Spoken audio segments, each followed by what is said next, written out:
notes like the newscasters. Of course. Let's talk about it in today's news.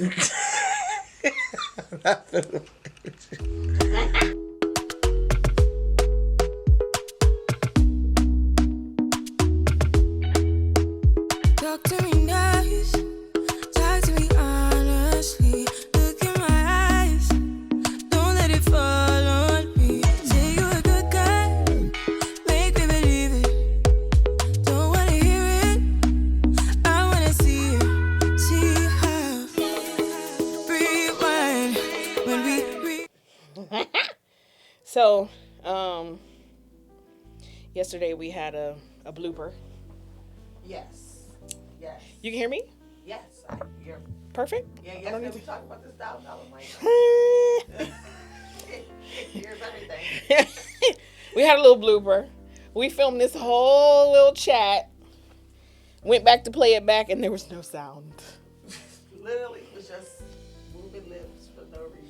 Mind you, y'all, you're looking at me on this camera, but Treasure is behind the camera. Here. It's so disrespectful, though. This is what I want to tell you. Like, it's so disrespectful because she does not like to get on the camera. Here, let me get y'all a. There she is, just back there talking. It makes absolutely no sense. But None. I'm here, though. I'll be at the desk talking while y'all in appointment. So why you can't get on this side of the It's the camera? same thing. You can get on this side of the camera. Y'all don't do that. She's trying to act shy. Okay, anyway. So we had this whole conversation yesterday about Everything. birth support. Okay? Yes. Okay, wait, I gotta go back to my notes. We even covered some news. We did. Yes. It's a lot going on in the news, y'all. It's a lot going on in the news. Yes. Woo! You guys would have loved it. It was great. That's disrespectful. Be like, you would have loved You it. would have loved it. You'll never hear it. 'Cause we can't. That part.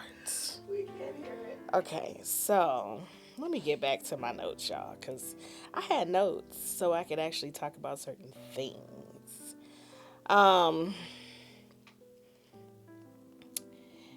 Hey, y'all, I'm Midwife Angelina, certified nurse midwife of Touch of Oshun Midwifery, and this is the Midwife's Pocketbook podcast. Welcome to us.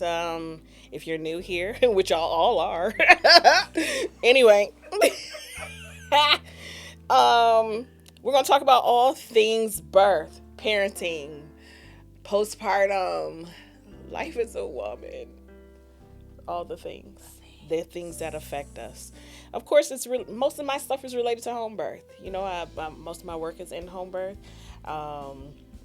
I did work in a hospital setting for a couple years, so I've got a little insight on that area. How things are going for the last 10 years in the hospital, honey, I don't know. I had to ask Miss Pam, okay? Midwife Pam, she'll probably be here sometime or another talking stuff, so that's all right. And then I'll have some doulas on. I'll have some parents on telling their story. I'll have Treasure here talking. So just in case you're like, what kind of nepotism going on in that office? She is my niece. Okay.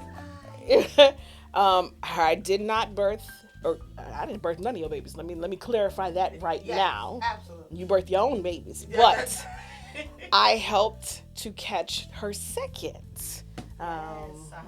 Sahara. I did not catch Samuel. That was at the hospital, and by then I was so burnt out, I just kind of left and said, "You will be in good hands." Wrong. She was wrong. But we'll talk about that on another episode. Baby, what? That's The an episode. the That's when I'm comparison? getting in front of the camera. I got something to say. Yeah. Yes, the comparison of her hospital versus her home birth. She still get all teary Yes. and all the things. Yes. But it's all good. I think it was a beautiful experience. I'm trying to get her to have another one. She's not listening to me. You're going to block that out. Cut that out of here. So, like, when you ask, like, Midwife Angeline, what are you going to talk about? Like, there's so many topics, you know. Yesterday, we talked about birth support, which we're going to get back into. But I want to talk about doulas. How do you prepare for your birth? Who do you invite to your birth? Where do I birth? Do I go to the birth center? Do I do it at home? Do I do it in the hospital? What is a transfer like from home birth to hospital care? What is that like? Depending on your city, you know? Laws around birthing. Birthing while black. Okay? And in today's climate, I need a birthing while Latina. No. Because I ain't gonna tell you how many people I gotta be like, hey. Do I need to lock the doors? Is the ice coming? What we doing? You know what I'm saying? Like, yeah. That's not film. Jesus, all that. So, so many topics to go about. Things I should be asking my OB or my midwife or my parents. What do I want postpartum? How do I transfer into this pregnancy, like into this new age of motherhood? When do I say I'm done? What's up? And what do I do about it? It's so many topics to kind of get into. We're just going to talk about them all. Sex in pregnancy. Did you have a moment? That would be. To do it or not do it. Don't do it. It's expensive. So much to cover. Okay. All right. So that's where we are. That's where we're starting. This is the room. A lot of conversations will happen here with a lot of different people and with me about the state of the world. You know, this would have been great during COVID. Yeah. Definitely would have been great during COVID. My goodness. Because that was a time. That was a time that everybody was uncertain about everything. Yeah. And how do we move forward from here? So yeah. But I think it's a cute space. I don't know. Y'all. Yes. Oh, I'm doing the right finger. You know what? We're not gonna do I don't know. I don't know which finger it's supposed to be. Okay. But yes, that's me. And welcome. Okay. First topic of discussion. Oh, y'all. This birth support. That is a big one. The reality is, who are we inviting? And we're talking like, how many people? Okay. We want the quality of the people, the quantity of the people, as well as their job duties, right? Why are you here? Oh, that's a deep question. But that was what led us to the Henry Piedmont Yes. So topic yesterday too. That was a big thing. recently in local news here in Atlanta, Georgia, south of the city, there's a hospital by the name of Henry Piedmont where 2 doulas were escorted out of labor and delivery by 6 police officers because whatever conflict that was going on between the client and the doc, it was kind of like put onto the doulas as it's your fault that this client is not really doing what we asked them to do, so we're going to ask you to leave. So the doulas were saying they shouldn't have to birth alone. The spouse is gone to take care of the other child, you know, that type of stuff. So a lot of people would ask me like, but they were getting into it with the doc. They weren't getting into it with the doc. They talked to the client. The client said what she wanted. And because of that, it's always relayed as the doulas are messing this up and making things worse or making the medical care dangerous. So now you got to get into, informed consent, At what point is the person allowed to make their own medical decisions for themselves? Okay? Whether the doula was there or not, if she said, this is how I want to birth, and you did not agree as a provider, now what is it that I do? If I'm that provider. Okay? Because, I mean, there's two sides to that story, right? Like, for instance, I do believe they said this young lady, baby was breech.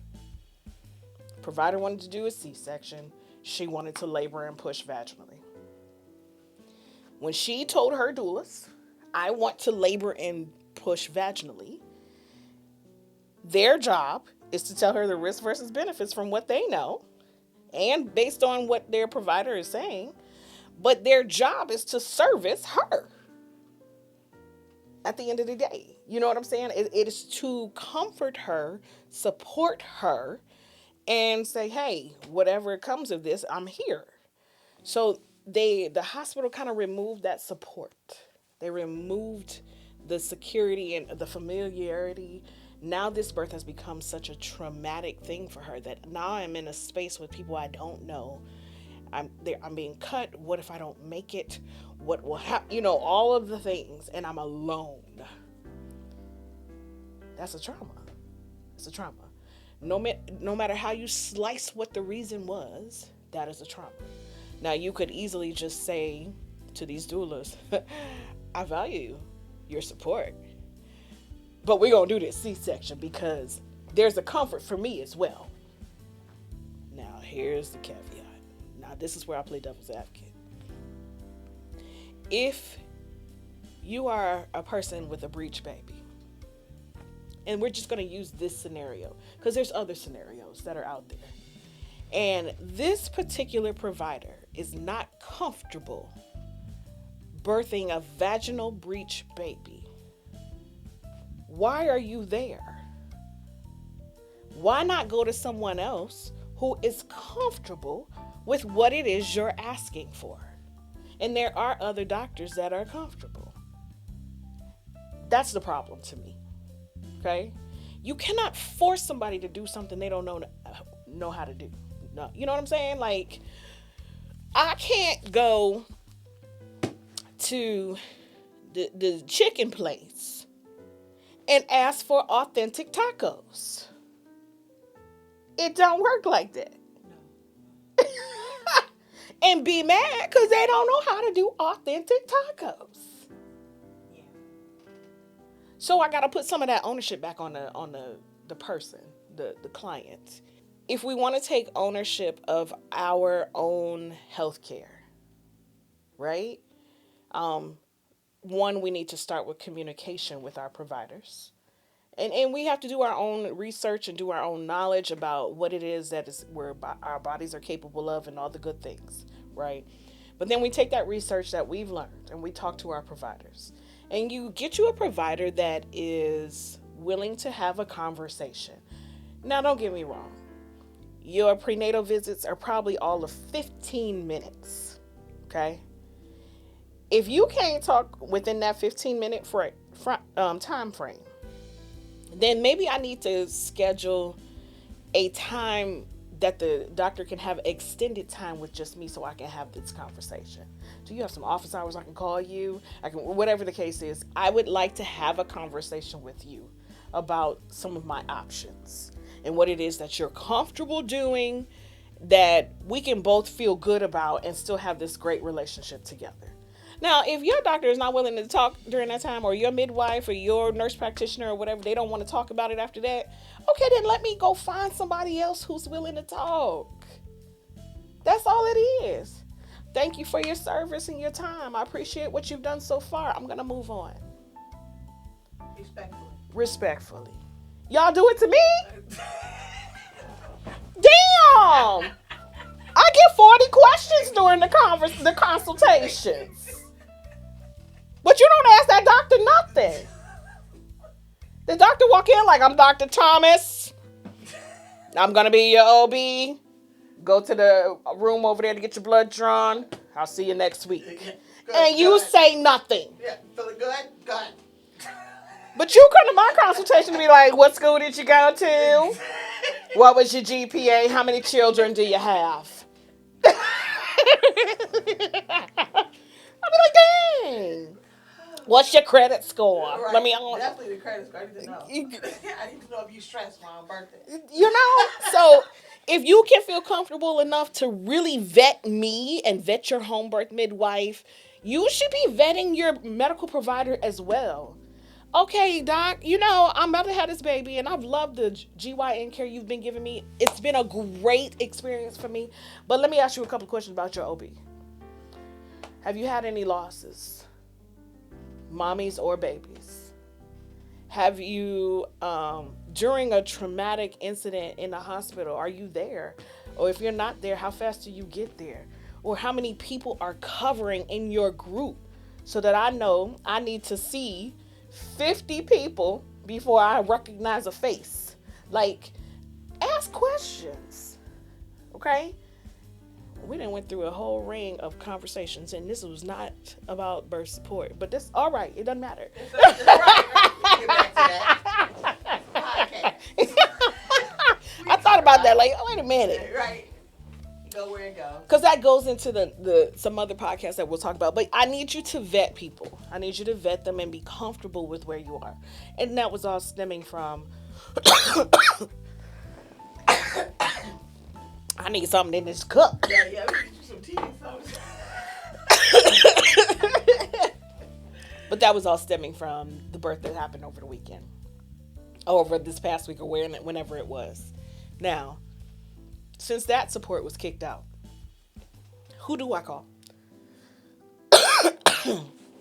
If my doula can't be present, what about my mama?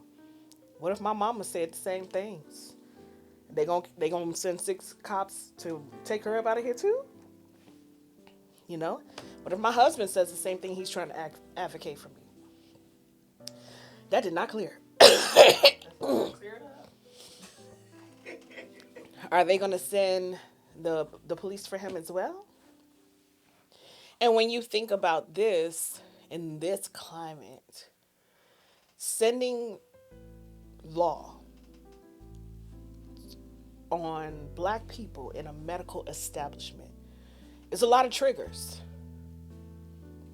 It's a lot of triggers. Many of us don't trust the system as it is. You know what I mean? So we start thinking, oh, it's you against us, kind of thing.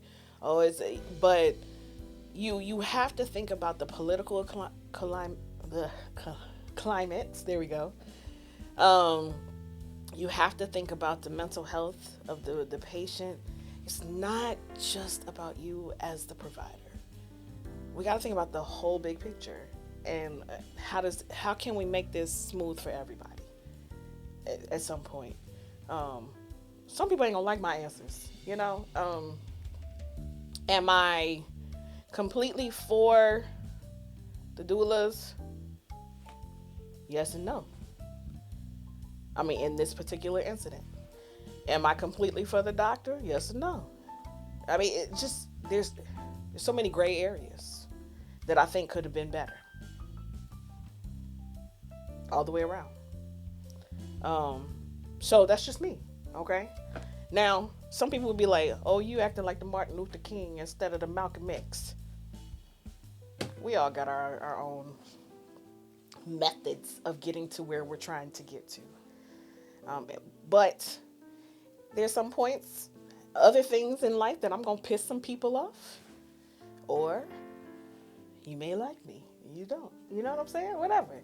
It's just, this is who we are as a society. And I think that there's ways to make this medical world, for especially Black women, better. I'm tired of the statistics. I'm tired of hearing Black women are 3 to 5 times more likely to die than a white woman. Great. Now what? What are we doing about it? See, that's where we're going to get into. How do we make it better? So if y'all like this podcast, baby, you better come back and see me. Because we're going to talk about all of it. And we'll get into the birth support and the OBs and the doulas and all the things. Okay? Make sure you subscribe. Get on YouTube, Spotify, iHeart, all the places that you see located below. Okay? Toodles.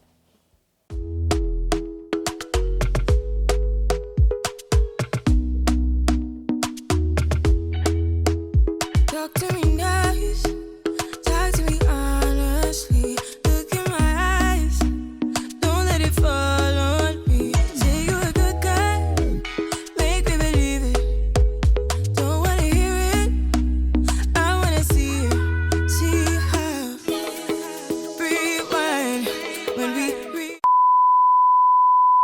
So that's a good thing to know. We need to go in there and kind of find that. Okay. It keep doing something weird. Okay, go ahead. Oh, I need to turn that. Okay. Shit.